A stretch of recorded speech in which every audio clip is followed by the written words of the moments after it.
falar sobre tantos assuntos. Estou aqui com a minha convidada maravilhosa, Ana Luísa Almeida. Ela é cirurgiã bucomaxilofacial. E a gente vai falar sobre várias coisas ligadas a um problema que, na verdade, a gente precisa conversar mais, que deixa de ser um problema quando a gente procura o profissional certo e a gente tem um diagnóstico, é a cirurgia ortognática. Falei certo, doutora? Falou certo. Então, é com ela sobre isso e outros assuntos que a gente vai falar daqui a pouco. Eu volto em 10 segundos, não saia daí.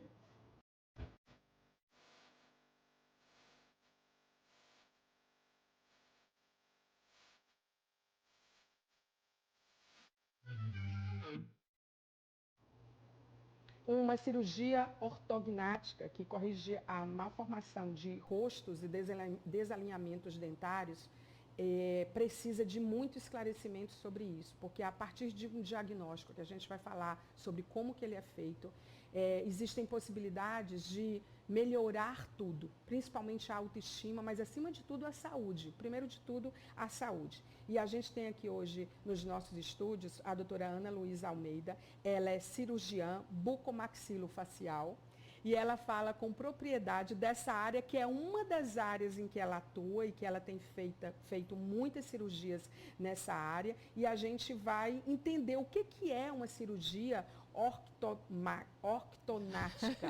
Ortognática. Aí ela vai começar explicando pra gente como é que fala esse nome, de onde vem esse nome. Porque quando a gente entende de onde vem o nome, fica mais fácil, né? Então é ortognática. É um procedimento que ele é realizado, falando assim rapidamente, para corrigir deformações ou mesmo assimetrias faciais, né, que impactam a qualidade de vida do paciente sob todos os aspectos, né? E a cirurgia geralmente é feita por cirurgiões como ela, mas com colaboração de ortodontistas para alcançar resultados estéticos e funcionais. Acho que a medicina como um todo hoje ela é muito multidisciplinar, né?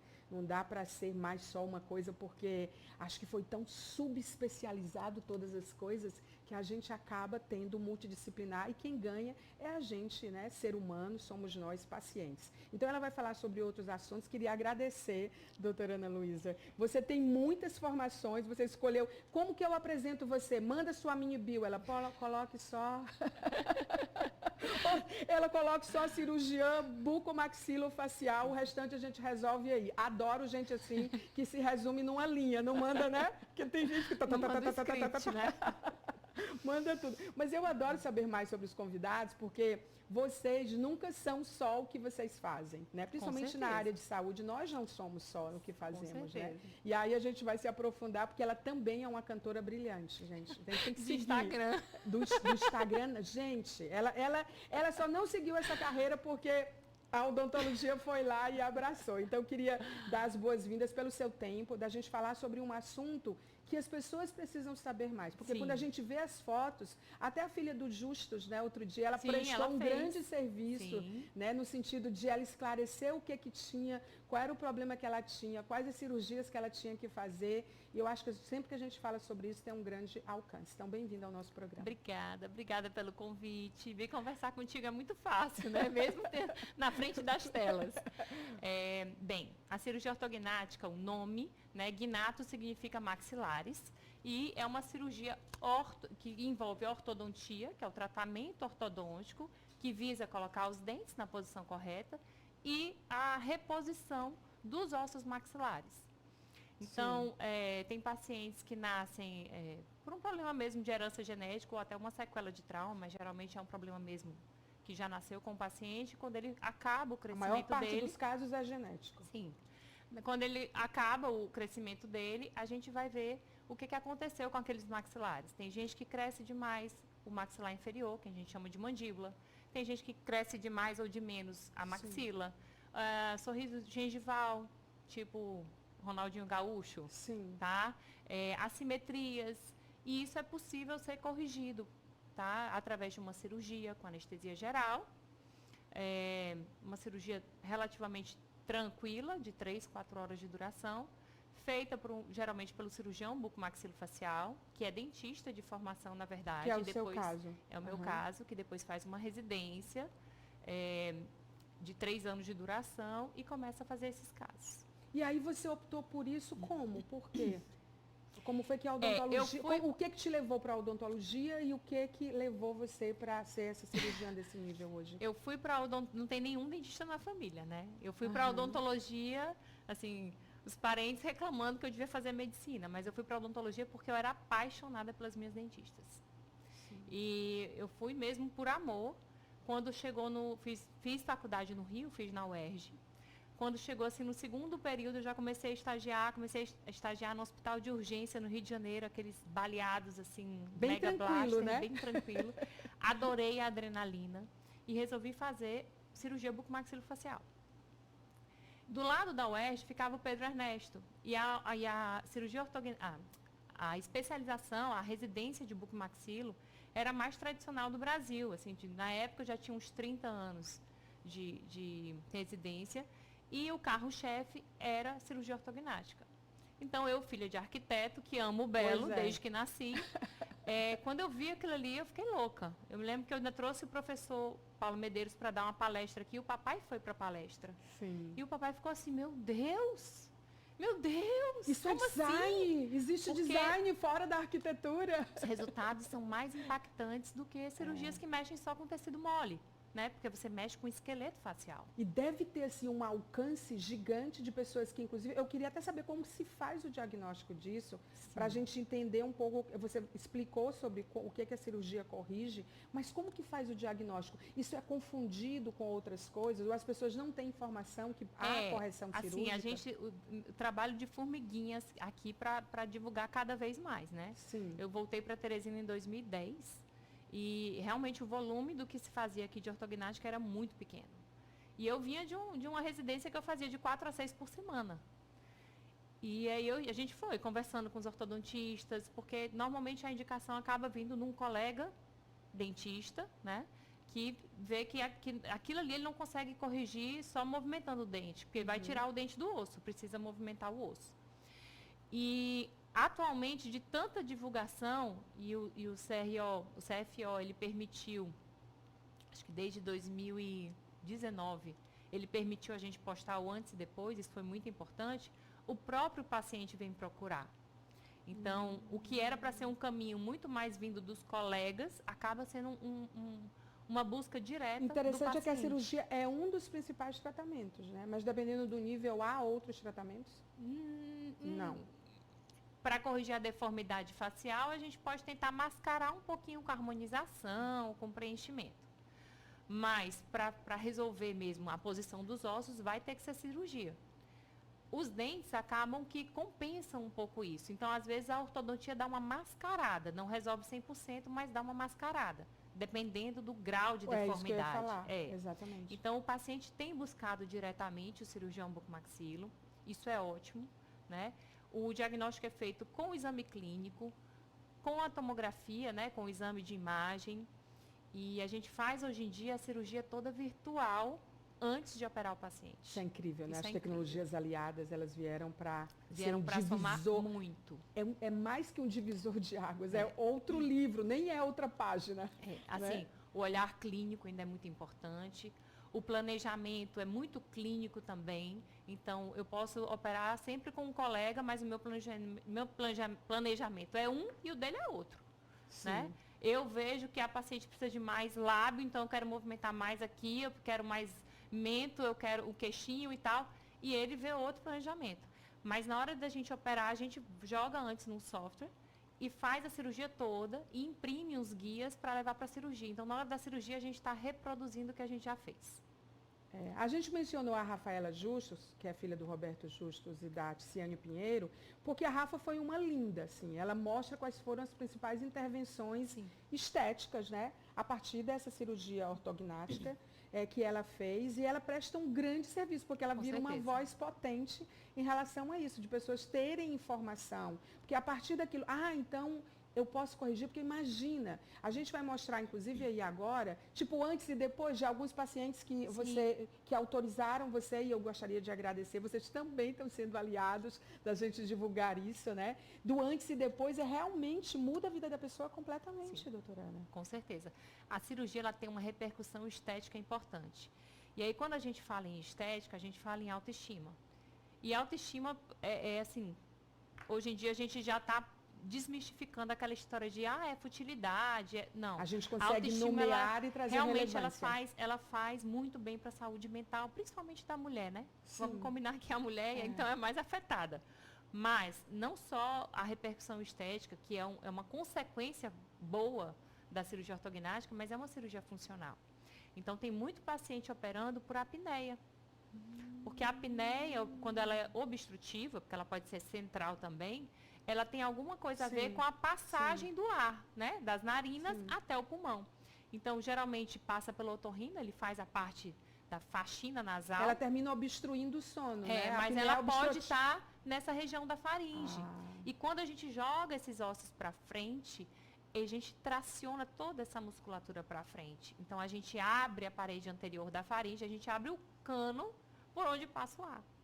Então, esses pacientes melhoram muito da apneia. Os pacientes que têm deformidade do queixinho para trás, tipo Noel Rosa, né? Aquele queixinho para trás, e tem apneia, a indicação para tratar a apneia é fazer o avanço dos maxilares. Aí é onde mora a questão do multidisciplinar, né? Porque, às vezes, você tem um diagnóstico que é um diagnóstico da medicina do sono. Sim. Mas vocês hoje são muito informados e vocês terminam descobrindo que não é sobre o sono, exatamente. Sim. O que está provocando, qual é a causa, qual é a causa raiz, né?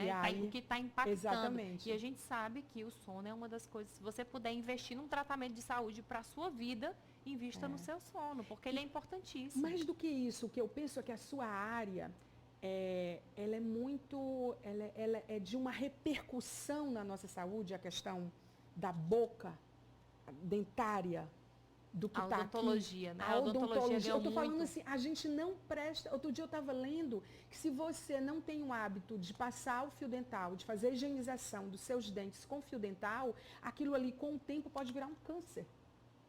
Não a sujeirinha, mas vai acumulando e vai causando várias coisas. Então, a dor de cabeça, alguns tipos de câncer, a saúde do sono. Olha quanta coisa está ligada a isso. Quanta relevância, né? Que a odontologia. A gente tem ainda um problema cultural. Né? Eu sei que a gente tem evoluído, né? Sim. Eu sei que mas o Brasil ainda é o país dos desdentados, né? A gente ainda tem um longo caminho, né, por aí. Já melhorou bastante, Melhorou bastante, mas porque a nossa área de exclusão, a nossa escala de exclusão é tão grande, porque até ficar melhor, menos ruim, demora um tempo. Mas é uma questão cultural, que é da família, que é da escola, que é a segunda, né? Segunda casa, entendeu? E que é dessa família, que é a primeira escola, né? Então, eu acho que a gente ainda não cuida direito. Eu sei que coisas genéticas desse tipo, você nasce com elas, né? A maioria delas, né? Mas na verdade, a herança genética, né? Às vezes você herda a maxila da mãe, a mandíbula do pai, aí você não precisa ficar nesse determinismo. É porque eu tenho o queixo do meu avô. Sim, mas dá para mudar. Sim. Né? Quanto tempo depois para fazer a cirurgia, depois do diagnóstico fechado, doutora Ana Luísa? Então, o ideal é operar na faixa etária que você cessou o crescimento. Sim. Claro que tem casos de pacientes mais jovens que operam na adolescência, no momento de não ter completado a maturidade mesmo óssea, porque estão sofrendo muito bullying, então Mas deformidades tem uma idade graves. para começar, né? 14, 15 anos, às vezes a gente tem que operar porque o paciente, mas assim, sabendo que pode operar uma segunda vez porque os ossos ainda estão em crescimento. E de quando a gente diagnostica, né, de quando passa no bucomaxilo para o dia da cirurgia, depende. Depende de como estão os dentes. Tem muito paciente que já usou aparelho. Usou aparelho na adolescência, está com os dentes todos alinhados, tudo encaixado, está com a oclusão encaixada, mas a face está deformada. Então, a gente consegue, hoje em dia, fazer cirurgia nesses pacientes. E deformação... Às vezes, montam, que a gente chama de cirurgia... tem uns termos em inglês, que a gente chama de cirurgia antes do tratamento, né, que a gente chama de benefício antecipado, ou uma cirurgia precoce, numa fase precoce do tratamento ortodôntico. Então, tem paciente, eu operei acho que 2 agora, que estavam sem aparelho, estão operando por apneia, vão usar aparelho depois, mas estavam com a oclusão estável, encaixada, e eu vou avançar tudo, porque eu preciso abrir a via aérea. Então, aparentemente, estava resolvido por uma área. Se você olhasse só a oclusão, sem olhar para a face do paciente, sim. mas ele já estava com as repercussões funcionais, né? E a face também corroborava para isso. Como é importante esse diagnóstico a partir de um outro médico, né, que tenha um conhecimento que seja... Ele não vai ser um especialista como você, ele não vai ser um cirurgião como você, esse médico, mas ele se ele for um médico conectado às coisas, ele vai saber fazer esse encaminhamento, né? Sim. Porque às vezes você chega e você precisa que o médico te dê pelo menos pistas. Procure um cirurgião bucomaxilo. Eu operei agora uns médicos, inclusive, e acho que um cardiologista, um intensivista, e eles falam assim, eu sei, eu tenho uma apneia grave, eu sei que eu estou morrendo, eu sei que eu posso infartar jovem, eu sei que eu não estou bem, eu preciso dormir. Então, já tinha investigado tudo sobre o caso deles. Olha, meu queixo é para trás, eu vou tentar. Quanto tempo ele demorou, né? Eu já Pelo fiz menos de uns 5 anos, talvez. Eu já fiz, já estava colhendo os frutos da apneia, né? Já estava com um transtorno de ansiedade generalizada, já estava com hipertensão, já estava com impotência. Então, já estava colhendo os frutos de não dormir. Então, eles procuraram, né? Essa é uma cirurgia que ela só faz ou particular ou por plano? O SUS faz uma cirurgia dessa? O SUS faz. Aqui, acho que faz no HU. Não sei, assim, como é que tá de material, de frequência, sim, porque eles também ajudam muito no HUT, então eles pegam os traumas do HUT, sim, né? Quando eu fiz na UERJ, a gente fazia no Hospital Estadual de lá, no Pedro Ernesto. Que mais? E particular fica um pouco pesado, porque o material, as plaquinhas e parafusos são muito caros. É uma cirurgia o quê? De 10, 15 mil? 5? Particular sai muito caro. Muito mais caro que isso. Muito caro. Isso aí sai só o material. Então acaba tendo que ser por convênio ninguém mesmo. Tem 30 mil reais assim. Tem que ser pelo convênio. Às vezes mais do que isso. Convênio, né? Com o material mais do que dependendo da isso. Complexidade do que você tem que corrigir, com o material fica a partir disso, talvez, de 30 mil. Então o ideal é que o paciente realmente tenha convênio, o convênio cobre, porque é um problema funcional. E o convênio cobre, porque é um problema na verdade, funcional. assim, a parte estética é uma consequência maravilhosa. Sim. Mas o foco é a função. Não só a função respiratória, né, que geralmente são os pacientes que têm pouco queixo, ou os pacientes que não conseguem fechar os lábios passivamente, porque aí vira um respirador bucal. Sim. Né? Sim. Não, a gente tem que respirar exclusivamente pelo nariz. É interessante porque a gente nem pode dar dica para o nosso internado telespectador, ou pode num nível em que ele precisa procurar se informar com o médico. Mas é tipo, os sinais. Você falou de queixo para trás, falou de queixo para trás. Você não fechar a boca passivamente. Então, por exemplo, o maxilar cresceu muito no sentido vertical. E aí você não consegue. Aquele paciente que viu assim, contraindo o mento, contraindo tudo. Sim. Né? Para tentar selar os lábios. Que a mãe é clássica. A mãe fica, menino, fecha a boca. Menino, fecha a boca. E isso, quando você olha para o paciente, estigmatiza o paciente. Né? O paciente fica com a boca aberta assim, ó, babando. Então, estigmatiza o paciente. Sim. Né? O paciente fica mais tímido. A gente já teve paciente que, por não ter queixo, a personalidade parece que muda. Fica todo recatado, tímido. Depois que fez? Depois, eu acho ótimo. A repercussão Meus pacientes muda tudo. Nossa Senhora, é o meu grande motivador, assim, ver a mudança mesmo de autoestima do paciente. Produção, me fala do tempo aí, viu? Porque senão eu vou embora aqui, porque a conversa tá boa. E eu nem disse ainda que eu não sei como é que ela administra o tempo dela. Eu estou falando também com uma pessoa que é apaixonada por terapias integrativas, embora você não tenha tempo de exercer, né, profissionalmente, porque assim, você opera muito, então você tem todo o teu trabalho. Tem ainda o Hospital São Marcos. A Ana, ela é de uma família que tem arquitetos, advogados, ela é filha, ela é neta, né, neta do querido Alcenor Almeida, saudoso, que foi o fundador de um hospital que é uma referência no estado do Piauí, que é o Hospital São Marcos, e não só no Piauí, mas no Nordeste e até no Brasil. Então, assim, é uma família que é formada por gente de todas as áreas, né? Mas claro que a medicina é o centro das coisas. Ainda bem que quem não é da área, pelo menos vira gestor, né? Você ainda arruma tempo de ir lá, né? Atualmente eu estou ajudando lá na gestão da qualidade. Então, você ainda se dedica disso. E as terapias integrativas, como é que elas entram na tua rotina da Ana, A Ana mãe, a Ana família, a Ana profissional, a Ana... Meu dia Como? começa 4h30 da manhã, quando o despertador toca. Para dar conta de Haja tudo. terapia integrativa. E assim, nem sempre a gente está dando conta de tudo, né? É um Não. equilíbrio dinâmico e está tudo Não, certo. não. Não precisa ficar louca, não precisa tentar bancar a perfeita, porque não existe isso. Mas a Ana Terapeuta Integrativa, eu participo de alguns projetos, faço muitos cursos. Adoro, sabe? É um momento que eu tiro para mim mesmo. Sou reikiana de formação, fiz reiki 1, 2, 3A, voltei de novo, levei o irmão, fiz reiki 1 e 2 de novo.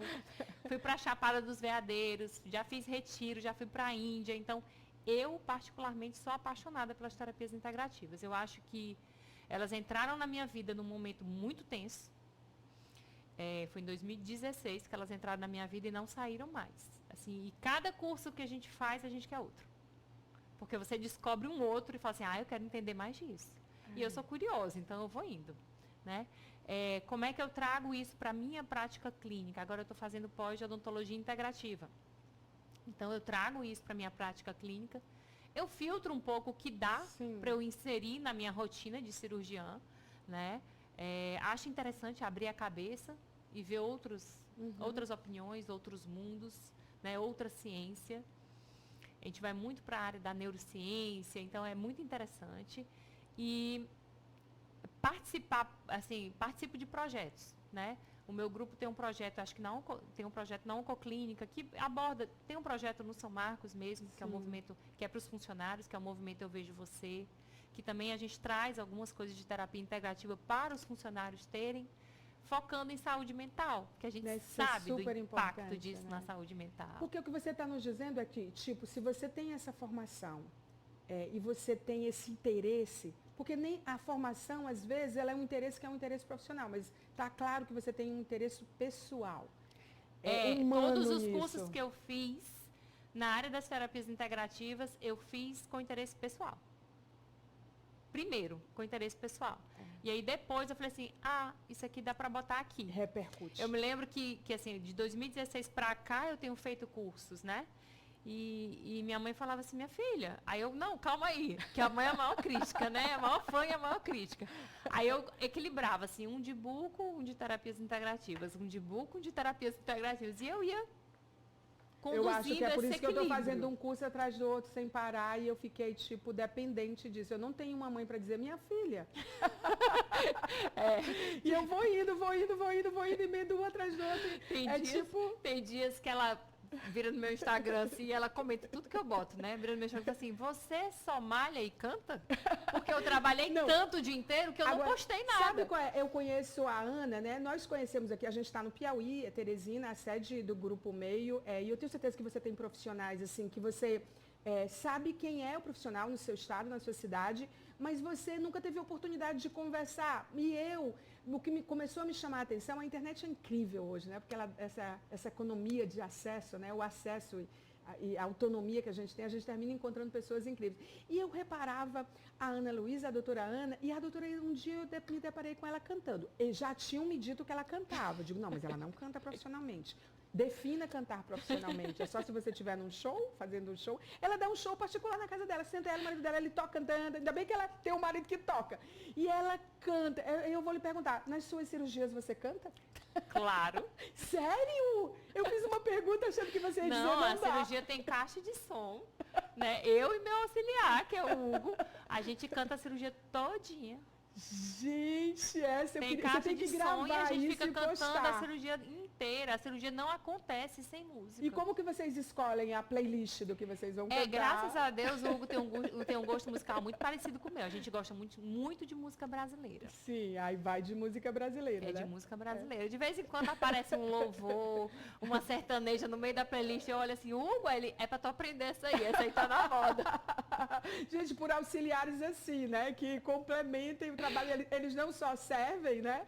No sentido de serem parceiros, sem eles a cirurgia simplesmente não acontece, mas que também tem essa parceria. E aí, antes da gente encerrar, eu entendo essa coisa da espiritualidade, das terapias integrativas, mas ela com a maturidade, que no seu caso é recente, a gente nem pode falar de maturidade, porque você é uma garota ainda, né?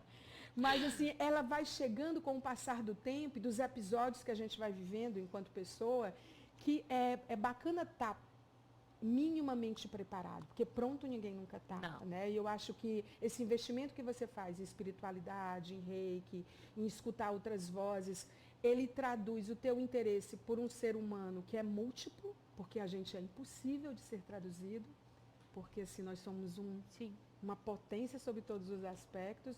Isso repercute no teu trabalho, na tua vida pessoal, não, doutora Ana? Com certeza. Eu vi a Carolina Ferraz falando que falando no evento, assim, a gente, tipo assim, eu sou minha própria carreira. Na verdade, assim, dizendo que a vida vai levando a gente por caminhos. Não necessariamente eu tenho que ser aquela dentista de consultório que foi formada há 20 anos atrás, né? Então, não sou mais tão novinha assim. Passei dos 40 tem um tempo. E eu acho que, meu Deus, que maravilha passar dos 40. Que maravilha. Os 40 que são os novos 30, né? Gente, olha, assim, é outra cabeça mesmo que a gente adquire com as experiências, com a maturidade. Eu não me troco por mim de 20 anos. De jeito nenhum. Tinha que ter uma vantagem, né? E ela é gigante. E assim, eu acho que a gente tem um olhar diferente, né? A gente aprofunda mais, a gente... É engraçado, porque eu fiz uma cirurgia que era um meio masculino gigantesco. Era uma cirurgia que diziam, não, bucomaxilo não é para mulher. Tem poucas, né, mulheres, né? Hoje em dia tem muito mais porque tem muita mulher na odonto. Quase tem muita mulher em todo lugar. Quase não tem homem, então não tinha mais o que ser feito. Mas assim, quando eu fiz minha formação, que foi em 2007, ainda era muito pesado, sabe, o preconceito com mulher. E graças a Deus no Piauí menos, porque nós temos cirurgiãs que tinham muito nome aqui. A Lúcia Reis, tinha a Cândida, já tinha uma galera muito boa aqui. Interessante que, assim, a mulher, ela ainda tem que se provar especialista, autoridade em umas áreas. Se um homem chega e ele diz, eu faço isso, ou eu sou isso, ou eu sou formado, não há questionamento. Não, a mulher tem que ser melhor do que o homem. Mas a mulher, ela tem que dizer que ela ela tem que provar que ela tem que exibir as certificações acadêmicas, profissionais, corporativas que ela tem. A gente tem que ainda ficar provando que nós sabemos, mesmo numa área como a odontologia, que, como você mencionou, tem muitas mulheres, né? Quando vai para a cirurgia... Já tem menos, bem menos. Tem gente, há bem pouco tempo, que se negava a fazer uma cirurgia com uma mulher. Isso era comum, não era, doutora? Sim. E ainda acontece. Sim, hoje. Ainda acontece. Melhorou bastante, mas ainda acontece. Sim. Então, na verdade, eu já fui aquela de me sentir especial por estar no meio masculino, sabe? E hoje em dia, acho que a maturidade foi passando, então hoje em dia eu estou num processo de empoderamento feminino e de enxergar outras mulheres. Sim. E eu mesma, eu fico o tempo todo me perdoando pelo tanto que eu julguei. Porque é o enxergar outras mulheres e olhar e falar assim, nossa, que máquina. Nossa Senhora. E ajudar, e acolher, e falar assim, olha, calma, senão você vai pifar. Você não precisa dar conta de tudo, tá tudo certo, é um equilíbrio dinâmico. Acontece comigo também, tá tudo certo. Então, na verdade, é um processo que a maturidade me trouxe. Hoje eu olho para trás e falo assim, meu Deus, como eu era machista. E eu tinha implicância com esse negócio de feminismo, porque eu achava que era um mimimi. Sim. Sabe? Então, eu acho que tem as distorções do tema. Sim. Né? Como todos os temas. Como todos os temas. Mas, ao mesmo tempo, eu estou naquele movimento meio de sororidade mesmo, sabe? De apoiar a mulher, né? Porque a gente é diferente mesmo. Não que adianta querer ser igual ao homem, a gente é muito diferente. E, doutora Ana, assim, eu digo isso toda semana, sempre que eu tenho oportunidade aqui, o internauta, o telespectador que me acompanha já fala sobre isso quando me encontra, já fala, você vive dizendo que a voz feminina é a voz do século XXI. As pesquisas mostram isso. E você ter um lugar de voz que foi conquistado academicamente, empresarialmente, familiarmente. Eu estou tentando trazer você para dentro disso. Você é um lugar de voz por quê? E quando a gente fala com essa força, a gente termina alcançando outras mulheres que não acham que tem um lugar de voz. E um lugar de voz é você que constrói. Não é uma academia, não é uma empresa, não é você se perceber. Essa lente é muito importante. Sim, né? Essa autoobservação, né? Totalmente. Mas ouvir uma outra pessoa falar, a própria Simone Biles, ela pautou. Ela é uma mulher de 27 anos, Ela pautou, ela diz que hoje ela é reconhecida não só como uma atleta de alta performance, mas pela humanidade com que ela pautou as coisas. Sim. E ela vem Tem um num documentário processo... lindo dela, né? É um documentário lindo, já eu vou lhe pedir dicas, vá pensando aí. Eu quero dicas que pode ser de... Não, com ela a gente pode pedir dicas de medicina, dicas de filmes que assinam cuidar, de empoderamento feminino, dicas de esporte. Eu tenho até umas para dar um start aqui, né? Que a produção colocou aqui, depois que a gente estava conversando sobre esse tema, né? Que falam sobre a ditadura da beleza. A gente vai botar porque um pouco a gente falou sobre isso, que a gente está falando de beleza, defina o belo, né? E a Simone Biles, para complementar, ela traz uma nova pauta, que é a humildade e o respeito, né? Quando ela reconhece... E o esporte ensina muito isso, E né? os Estados Unidos não estão gostando desse reconhecimento dela, Rebeca. Então, assim, ela pautou a questão da saúde mental e hoje ela pautou a questão de humildade, de reconhecimento Eu até repostei do outro. um texto que fizeram sobre as duas, Sim, né? Da Rebeca com a sim. Biles. Quer dizer, a gente tem evoluído e a gente teve pela primeira vez um pódio de 3 mulheres negras. Sim.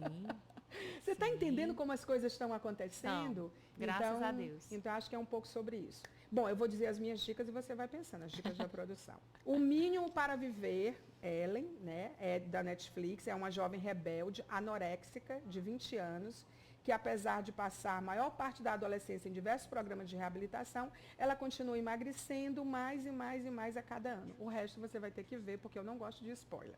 Tem o segundo, Corpo Perfeito, tá na Disney+. É uma ginasta que sonha em ir para as Olimpíadas. Você pode incluir o da Simone Biles também aí, né? Que a doutora falou aqui. Quando tem a oportunidade de treinar com um dos maiores técnicos dos Estados Unidos, ela aceita sem hesitar. Mas o técnico debocha. Que técnico é esse, gente?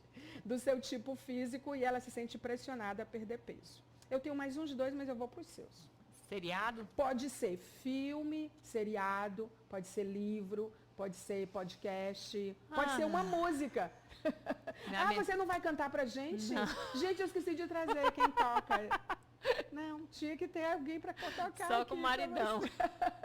Você não vai cantar nada pra gente? Nada? Todo dia no Instagram. Vamos lá. Seriado, filme As Nadadoras, é muito bom. Tá no Netflix aí também? Acho que sim. Ou porque eu tenho tantas plataformas ao mesmo tempo que eu não sei te falar. Um de empoderamento feminino, assim, mas meio não, totalmente ficção, é Roda do Tempo. Muito bom seriado. As Guerreiras, que é a história de 4 mulheres, também é muito bom. E é isso. Livro, toda vez que eu pego um livro para ler, eu lembro que eu tenho que estudar, porque eu estou assim, a louca dos cursos online, fazendo 10 ao mesmo tempo. Gente, vai ter que tomar um café, porque eu vou lhe dizer, porque é só o que eu faço na vida. Mas eu li um maravilhoso, Tudo é Rio, da Carla Madeira, muito bem escrito. Muito bem escrito. Eu gosto muito de português, né? Sim. Então eu gosto da escrita, então eu gostei. Acho que ela escreve São muito ótimas bem. dicas. Gente, foi tudo assim, sabe? A queima-roupa. Tipo, dicas. A gente tinha planejado. Não, porque eu queria dizer que não é simples marcar um horário na agenda dela. A gente liga e ela tem que ver a agenda das cirurgias porque ela é comprometida com os pacientes dela. Então, assim, tem que ver. Então, tá marcado, tá. Vamos falar sobre isso? Vamos. Aí a gente resolve. Ainda bem que flui, né? Ainda bem que realmente resolve. Queria super agradecer que você veio. Venha mais vezes. Mande temas pra gente, pautas, dicas de colegas seus que estão fazendo coisas, né, dentro da medicina ou fora da medicina que impactam a vida das pessoas. A gente aqui tem uma vertical que são os temas essenciais, né? Então, tudo que é essencial, dentro do que você pode definir do que é essencial, fica à vontade, tá? Também para definir o que é essencial, a gente tem abordado. Então, obrigada por ter vindo e ter dividido. Eu que agradeço. Como que você está construindo. Você é um projeto em construção permanente. Queria dizer que não parou, Diz não. que quando a gente está pronto, está na hora de morrer. Então, vamos continuar no processo. Sim, com certeza. Doutora Ana Luísa Almeida, aí uma especialista, entre várias coisas a gente falou sobre essa cirurgia ortognática, né? Que é porque ela é uma cirurgião bucomaxilofacial e aí a gente trouxe para vocês informações para você levar para outras pessoas que não for o seu caso, ou você conversar sobre isso e arrasar dizendo, eu vi uma entrevista lá no Falando Nisso sobre isso. Obrigada, viu, doutora? Eu que agradeço. Vamos